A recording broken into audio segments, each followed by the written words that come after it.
आज मैं आपको सम संख्या और विषम संख्या के बारे में बताएंगे। ये हमेशा क्वेश्चन आते रहता है कि सम संख्या किसे कहते हैं।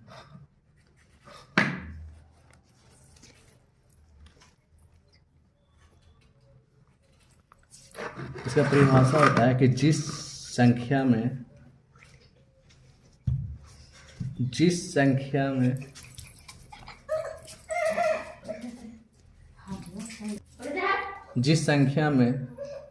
2 से भाग देने पर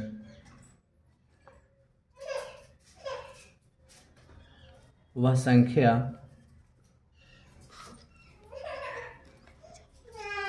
पूरा कट जाता है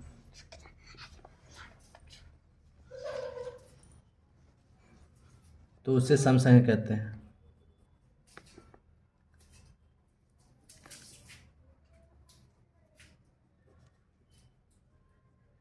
इसका एग्जाम्पल होता है एग्जाम्पल 4 2 4 6 8 10 ...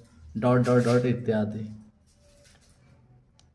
जैसे कि हम भागा देते हैं, कोई भी बड़ा डिजिट लेते हैं और 2 से हम भागा देते हैं। जैसे मान लो 1140 ले लिए, ठीक है। 1140 को अगर 2 से हम भागा देते हैं तो देखिए ये सम संख्या है, विषम संख्या है। इसको भागा देने के बाद पता चलता है 2 5 10 होता है, कट गया 1 बच गया, 4 2 7 14 हो जाएगा, कट गया, ऊपर से उतरेगा 0, 2 से 0 मत लगाएंगे, 0 मत कट जाएगा, ठीक है। तो देख सकते हैं 1140 जो संख्या है वो सम संख्या है, विषम संख्या। जो संख्या जिसे 2 से हम भागा देंगे, ये संख्या कट गया कितने मरतबे, 570 मरतबे, तो ये संख्या हो गया आपका सम संख्या। फॉर एग्जाम्पल एक और लेते हैं। जैसे एग्जाम्पल में एक और क्वेश्चन लेते हैं, जिससे ले रहे हैं 1115। इसे हम 2 से भागा देते हैं 1115 को, 2 5 10, कट गया 1 बचा, 1 उतारेंगे, फिर 2 5 10 लगाएंगे, कट गया 1 5, ये 2 7 14 लगेगा।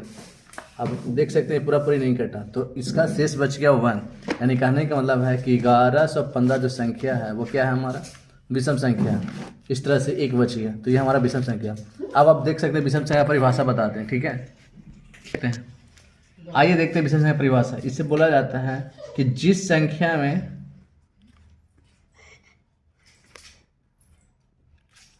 2 से भाग देने पर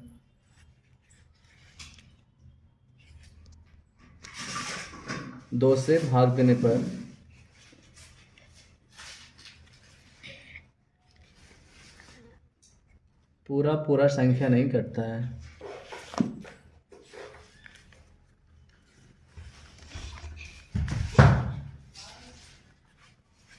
तो उस संख्या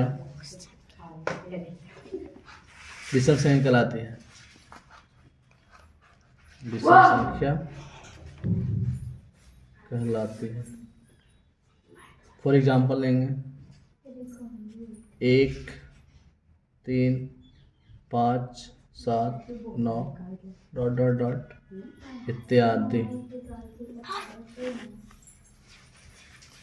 जैसे हम लिख सकते हैं, जैसे हम 9 को लेते हैं, ठीक है, 2 से भागा देते हैं तो क्या मरते कटेगा, 2 को 8 बच गया, कितना बचा 1।